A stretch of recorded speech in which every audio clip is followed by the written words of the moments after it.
RFPs. All right. Okay. RFPs. Well, RFPs come after the pre-bid thing. Okay. And it includes the required deliverables, submission deadlines, description of work, budget, cost, importantly, terms and conditions. Okay, hold on for a second, sorry. I'm not going to list everything with the RFP. No, I'm just telling the class. So I'm just going to say there's content, for RFPs. Wait, so what's the chapter? See examples, and what's the chapter? We gathered all that information from the doc sharing. There are 3 RFPs that are provided as a sample. Actually, that's more than 3. I think that's Yeah, 5. I posted like 6 or 7 myself. 5, yeah. Mark has provided a couple of, there's a lot of RFPs that are document sharing to that point. So I'm going to say see examples and doc sharing for that. Okay, so, okay, I'm sorry to interrupt. We got all the contents. Yeah, there's a lot of content. So what I'd say is refer to the RFPs in document sharing. Let me know if you have any questions. And as well as what session did we discuss that in? 3 or 4?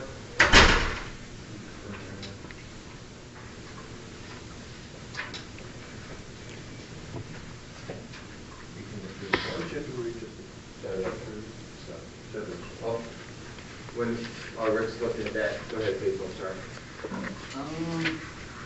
It's mainly the RFPs is what we came up with, the content. Okay. We have to pay attention to so many things in there. Specification, references, conflict of interest disclosure, that have to be filled out as well. Okay. Testing and training support. Okay. Now, does each RFP is unique? It is unique. Yeah, that's where I want to go more is I want to diminish the content, but everybody can look that up. I want to talk more about, you have an RFP for this industry versus this industry versus this product. They're all going to be different. Absolutely. Right? So, tailorable, based on, criteria, right? Industry and so forth. And so forth, okay? What else of our RFPs then? There could also be what? Besides RFPs, what other types of bids should you have? You have RFQs, Quotes. right? RFQs, RFIs, RFPs, or what's the other one? Request for information, ITB, invitation to bid. invitation to bid, invitation for bid, right? There's those other types of solicitation documents, right? It's on page 89 of chapter 7. Okay, chapter 7. Thank you. So that's the other perspective here is there also are documents, bidding documents besides RFPs. RFPs is the most common, gets most of the attention, but there's other ones as well to make sure you know of, okay?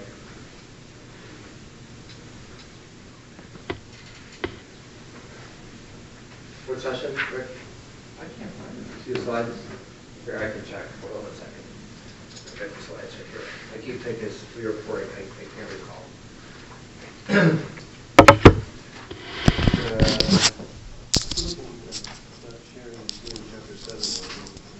Chapter 7. Chapter 7, session 3. There you go. All right, anything else about RFPs and what is this? Slide 8. The main thing, again, there's various content you can have. Disclosures is an important item because that has to be outlined in the RFP. Obviously, disclosures, your specs, what to do, right? What is this RFP about? What are you asking me to do, right? Request for proposal for what? Deadlines? Yeah, okay, so there are certain content and information that has to be in all. Deadlines, dates, be specific. Contact information, that type of information, doesn't matter what format you use, that has to be in there. One other aspect of RFPs to responding to them that we spoke about. What's that? That goes back to, the word for the day is consistency. Okay, so what's the aspect for RFPs that has to be consistent? The deadline. Oh, the same guy. Oh, me. Well, you're the first one I heard. So. Okay. I don't know if you're right, but you're the first one I heard. You have to make sure that everybody has the same Yes, opportunities. bingo. You can't change things for Bingo. one person. To be consistent, I give her an answer, I give them the answer too. I can't just say, oh yeah, this thing is a great question, here's some clarification. Keep them two out of the dark. You have to be consistent in acknowledging any mistakes or clarifications to the whole team, the whole list of respondents. Okay? So it has to be consistent. Very good. Okay. Let's go to negotiating. What are some high points, again, main things from negotiating that one should study for? First main Good point knowledge overall. is that it is in Chapter 9 and in the award phase. Chapter 9, Yeah, the award phase. okay? And just to make it real simple, page 149, they talk about key contract negotiation activities. Okay. What are Where some the- high points about? What are some major points to bring out? I mean, there's 30 of them. I know, but I'm asking you I mean, to in the break down. planning and negotiation, obviously you want to prepare yourself. Okay? You wanna know the other- Planning and preparation, just like anything else, is key. Okay? You want to know you, your team. You want to know the other party. Okay? And we looked at, we looked at some checklists and forms Mhm. this morning to allow one to do that, right? Okay? Big picture, objectives. Want to prioritize them all. Okay? Examine your alternatives. Okay? Plan What your, about go ahead. plan your strategy and tactics, things like that. Okay? What about during the negotiating session? What's the main emphasis during the negotiating session? You want to know who has the authority. Okay, that's a good one. I wasn't thinking that, but okay. So authority, who has it, for each team. Okay, what else? In Rick's case, you want to prepare the facility in case you need to set people up differently. So that's preparation, okay? Setting the right tone.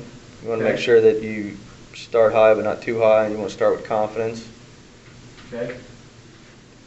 What's the focus during the negotiating on? On your objectives. Focus on objectives. This is where you'll spit things out. You have to be ready to make counter offers. Okay. So focus on the objectives and the topic, but not what?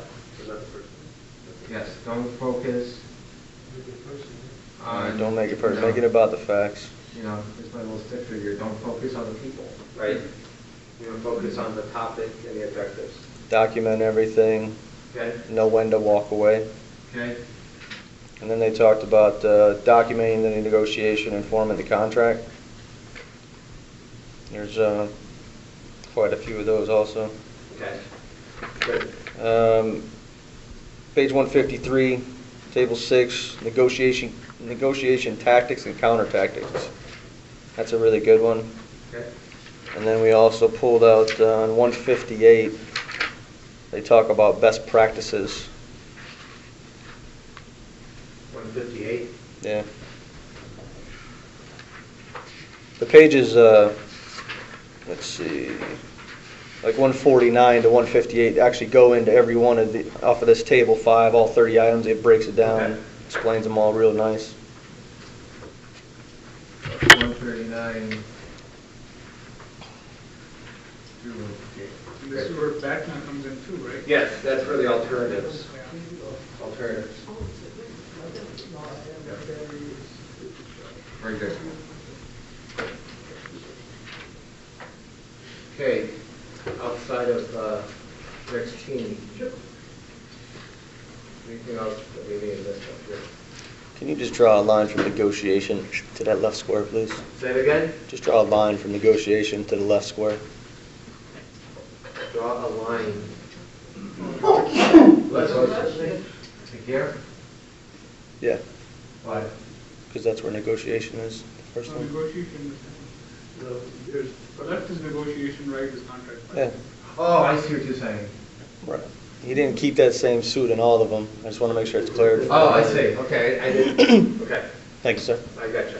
I think she meant over here. Sorry. All right, supplier management.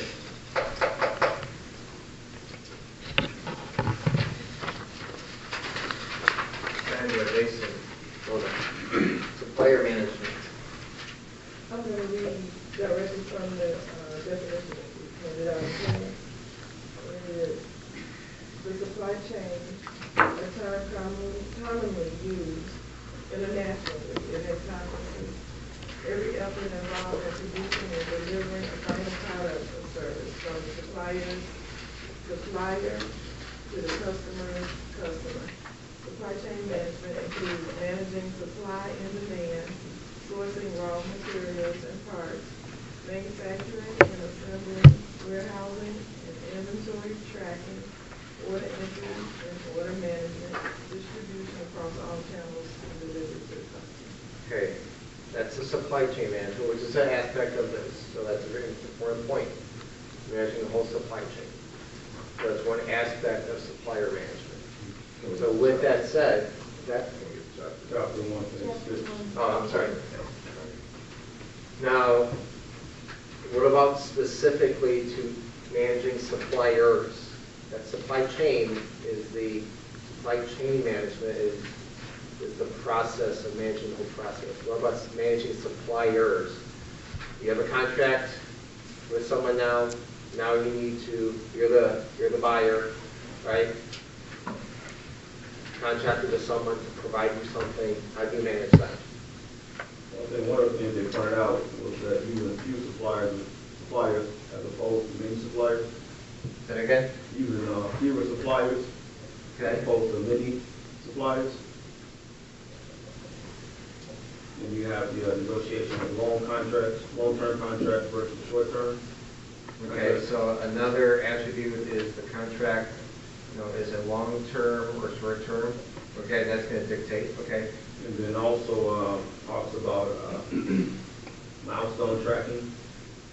Okay. Like the detailed progress, and milestone tracking of suppliers and their subcontractors. Okay. And then analyzing every action in the supply chain between the buyer and the lowest level vendor.